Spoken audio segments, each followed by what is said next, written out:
Who knows about the roof of the abdomen? Which one? Well, what make the roof of the diaphragm? When you say diaphragm, it may be confusing for me because we have two diaphragms. Which one? You say thoracic diaphragm. Yeah. Yes?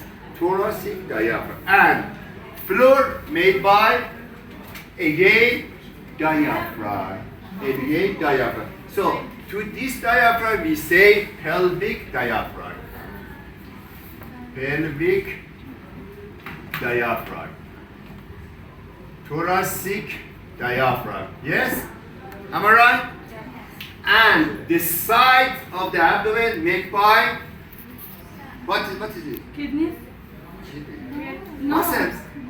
Muscles. And posteriorly here we have vertebral column. And above of this margin you face to the ribs. Are you in the class? Are you? Yes? Don't write anything. Take part to the class. I maybe ask you a question. Yeah. So, these ribs, can you remember? I think I mentioned you that the abdominal cavity invade to the thoracic cage because of the diaphragm.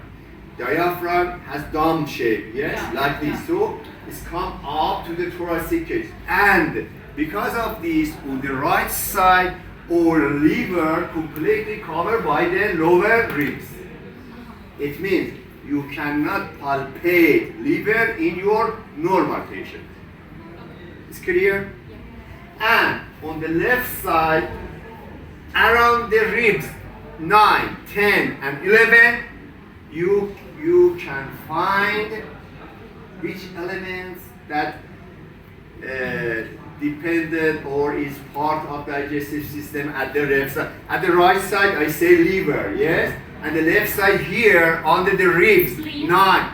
Spleen, yes, spleen.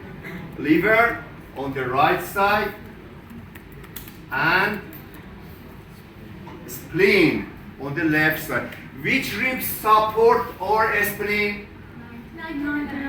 Ribs, number 9, 10, and 11.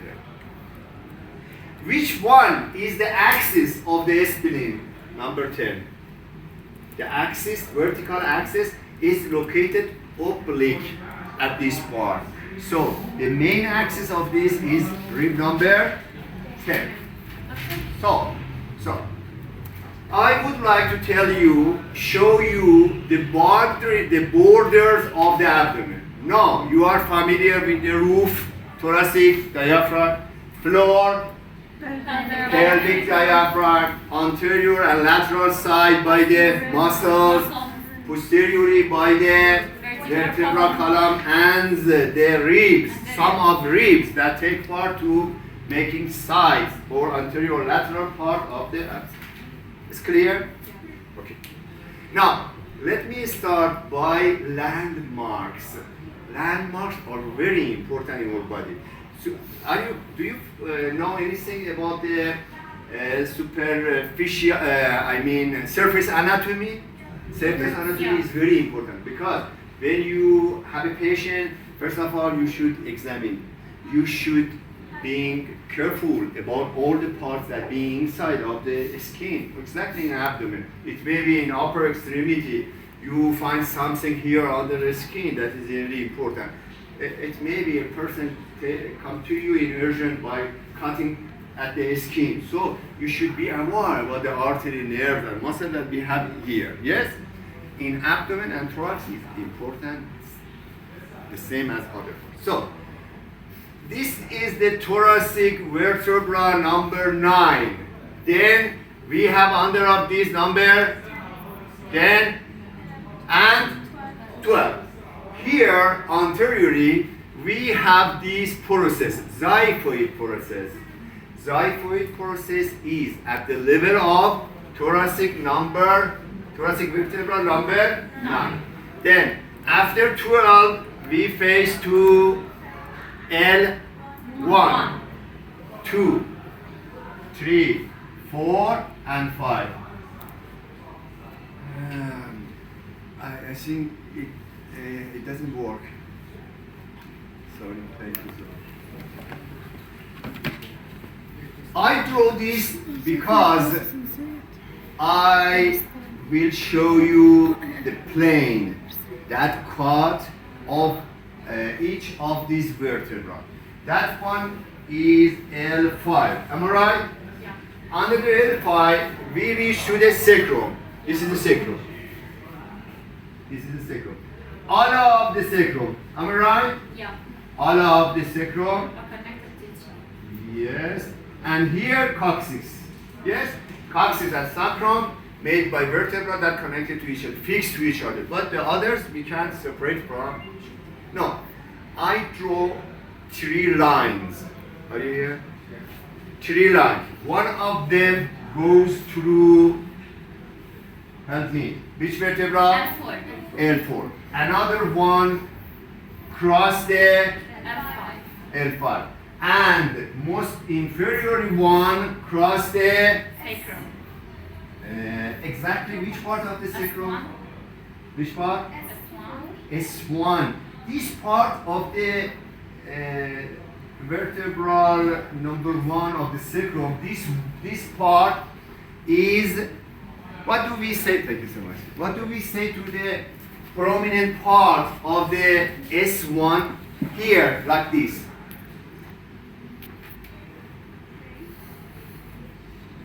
Promontorium.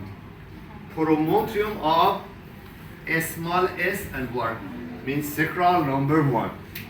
Promontorium is the most prominent part of the S1, body of the S1. Body of the S1. Now, I want to draw the iliac crest. Iliac crest starting from here, reach to this line, then to this, and finally to this. It helped me to can draw the border of the iliac crest. It's iliac crest. Yes? Yeah. So, the most highest part of the iliac crest is at the level of the line that cross, L4. and this one here, who can tell me what is here 5 centimeters posterior than the anterior superior iliac spine? Iliac tubercle. Excellent. So, iliac tubercle cross L5. Most highest part of the iliac crest cross L4, and the iliac tubercle is at the line that cross L5, and anterior superior iliac spine, right and left, connect to each other by a line that cross. The body of Yeah, it has name. promontorium. So by this figure, by this line, if I have a radiography, then I can distinguish any changes at the vertebra. It may be someone has lordosis or kyphosis. It changed this postural view. Yes? Professor, can you please repeat this? Which one? Sorry, could you please tell us about these 3 lines? Yeah, we have 2 lines. One cross the L4, the other cross the L5, and last one, the body of this one, which we call it promontorium, this one. These 3 lines, it also help us to find the iliac crest. The most highest part of the iliac crest by this one? And the iliac tubercle cross the L5. Yes. The Anterior. anterior Superior. iliac tubercle. Abbreviation is ASIS. ASIS by this line that cross the promontorium. Yes? And don't forget, the most inferior coccyx bone is at the level of the highest part of the pubic symphysis. It means Do you know? I'm sure you had this in lower extremity. Yes, lower limb. The pubic, the parts of the pelvic, ilium, ischium, and pubic. If we have a look anteriorly to the pubic, is like this. Look here. This is the body of the pubic bone at the left, right, and left. Am I right? Yeah. This cross line shows the symphysis of pubic. Yes? So, this is the body of the pubic. If I follow the anterior surface of this body, I reach to this line. What is this? Pubic? Pubic crest. Symphysis is this. Pubic Yes. crest. Pubic crest. And this one is pubic Tubercle. tubercle. Iliac tubercle. Iliac crest. Pubic crest. Pubic tubercle. It's very important. You should be aware about this. So, here the body comes down and go back like this to attach to ischial tuberosity, ischial ramus, inferior pubic ramus. Between superior and inferior pubic ramus, we have this. What is this? Foramen. Foramen obturator. Foramen obturator. This is the foramen obturator. Between the superior ramus of the pubic and inferior connection between these two ramus, ischial ramus and inferior pubic ramus. It's clear? Yes. So, when we have a look anteriorly to the pubic bone, you should be aware about these landmark, crest.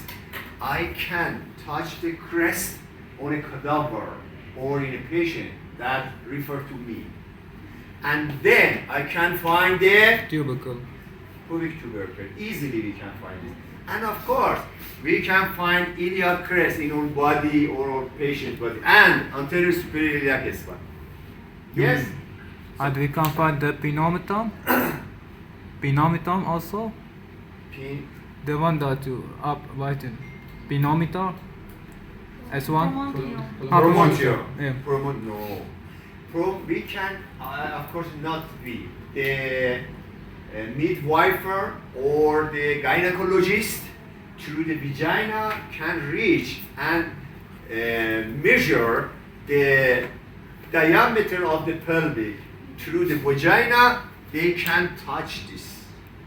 But when you go to the clinic, you'll be familiar with it. Okay. What did I mention when I say you about the most lower coccyx bone? I say that the most lower coccyx bones is at the level of this. So if I show you the pubic symphysis, I should draw here symphysis of the pubic and obturator foramen and the inferior ramus. Yes? Yeah. Okay. So in photography, I mean in radiography cliche, I can distinguish this easily. If it comes up or down, it means some changes happen in the vertebral column. So these are fixed points. Okay? Don't forget, between the anterior superior iliac spine and pubic, can you see the board? And the pubic tubercle, there is a ligament like this. Who knows the name of this ligament? Inguinal. Yes, inguinal ligament. Inguinal ligament is a part of a muscle at the anterior and lateral side of our abdomen. External oblique. External oblique. The most inferior border of aponeurosis of this muscle make the inguinal ligament. External what? Oblique.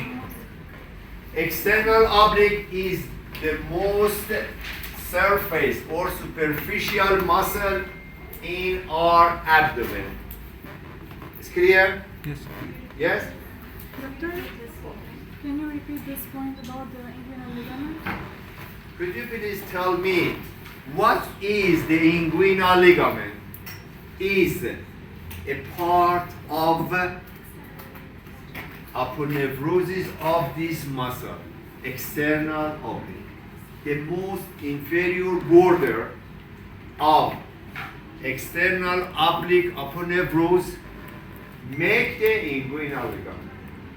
Yes? Can you tell me the difference between aponeurosis, aponeurose, and tendon? What's the difference between aponeurosis? It's very easy. Look here. This is my biceps, yes? And this one is the tendon of biceps. I can touch, I can palpate between my thumb and this finger. Yes? But the external oblique muscles tendon is wide. So I cannot keep this tendon between my two fingers. It's broad. The tendon, that being broad, we say. Aponeurosis. So the muscles at the abdomen, instead of tendon, we say aponeurosis. The most inferior border of external oblique aponeurosis make the inguinal and inguinal ligament separate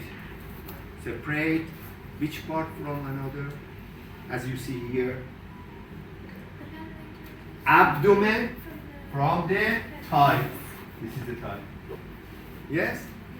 The border between the abdomen and upper border of the thigh is inguinal. It means if you want your patient, we can find the inguinal ligament in cadaver or in patient. So if I push my finger just at the midpoint here, below than the inguinal ligament, I can sense palpation of which artery? Femoral artery. And when which artery when cross the inguinal ligament make the femoral artery. This one is femoral artery. Am I right? Yes. Femoral. Which artery superiorly is a continuous of the femoral artery? Or femoral artery is continuous of which artery? External. Thoracic. External iliac. This one is external iliac. From the thoracic, internal, external, and external iliac artery. Yes? Am I right? Excuse me, Professor. Can you please repeat when the point that you said that we can palpate the femoral artery? Yes. Dr. Please you. Which one separate femoral artery from the iliac, external iliac artery? Inguinal ligament. At the midpoint.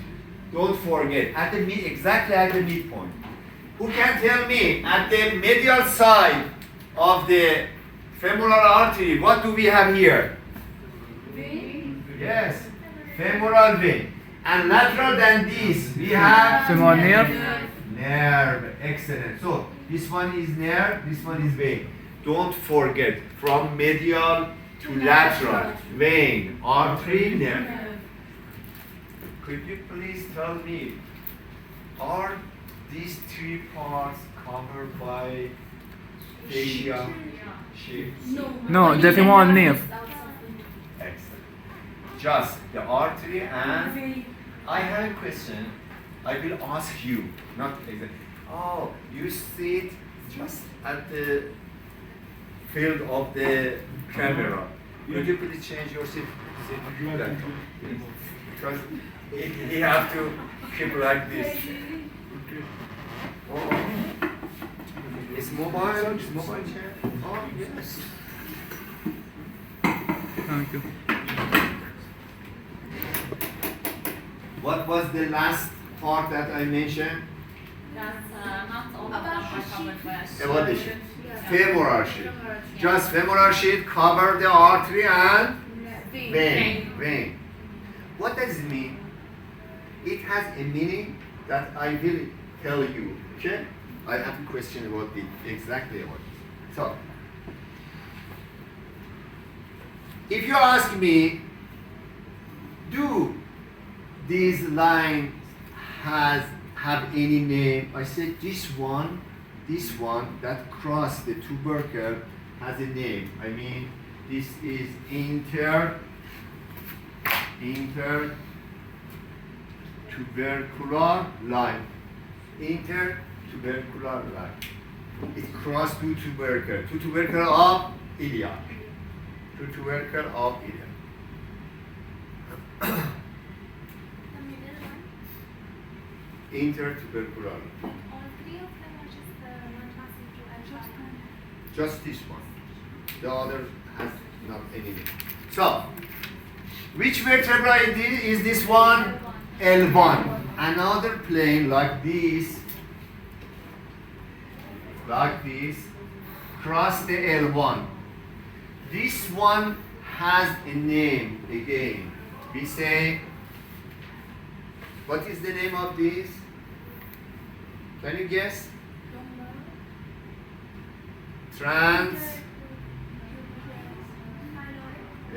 Transpyloric line. Transpyloric line cross L1. Cross L1. And exactly the rib number 9, cartilage of the rib number 9 cross this line. Look here, please. What was this red that I drew here? Xiphoid. So, from the xiphoid process, I can palpate, touch the costal margin. Yes? So, if I follow the costal margin, it goes down like this, and the rib number 9 cartilage cross this, and this one could be 10. This is the rib 10. That one is the rib number 9, of course the cartilage part of this, and at this line here, at this point, the cross point between the transpyloric and cartilage of the ribs number 9, exactly here we have under the skin, we have what? Gallbladder. Gallbladder. Gallbladder is here. So if you have a patient that has pain here, it means it may be back to the stone in the gallbladder or in any infection at it. Yes? And of course, you can guess that this line cross what? Transpolar. Pyloric of the stomach. Pyloric part of the stomach. Look here, the stomach is like this. Esophagus then cross the diaphragm, reach to the stomach, and stomach lies like this. This part is pyloric part of the stomach. This line exactly cross the pyloric part of this, and of course the hilum of the two kidneys is at the level of this line. Hilum of two kidneys. Gallbladder, ribs number 9, of course cartilage part, and the pyloric of the stomach, and the hilum of the kidneys are at the level of this line. So it's very important. Transpyloric line. Transpyloric line. These two transverse line by another two vertical line divide our abdomen into some region that I will introduce you. So, a line that exactly cross the midpoint of the inguinal ligament goes up and exactly cross the midpoint of clavicle. We have two lines, one on the right, another on the left. So the abdomen can be divided into this region that I introduced to you. Can you repeat the line that goes from the mid-inguinal ligament and As already you say about this. to where? What's the name? What if you want name this line? What name do you choose for this? Mid-clavicular. Excellent. Mid. It maybe you say mid inguinal, but it maybe a bit true. But mid clavicle is the best name for this mid clavicle line. So we have two mid-clavicular. We have two mid clavicle line between left and right. At this part, I mean between L3 and L4, we have here umbilicus. So this part, this region is umbilical region. Am I right? Yeah. Between these two, this and this one, let me show this by blue again. Between these two transverse line, transtubercular and transpyloric, and inside of two mid-clavicle, this part, this region is umbilical Umbilical. region. So in umbilical region, you can find intestine, or intestine is here. The most intestine located here. Yes. This part is epigastric region. Epi got between these two lines and above of transpyloric. And this one should be hypogastric. Hypogastric. Epigastric above, hypogastric below of this. Here we have some parts of the elements that we have in pelvic. I will introduce you. So these two, right and left, above of the transpyloric and lateral than the mid clavicle is, what do you name this line, these two area at the right and left side? Axilla? Axilla? Axilla region? What do we have here? What do we have here? Ribs. Costal. Sorry, it's my students. Hello, can you check?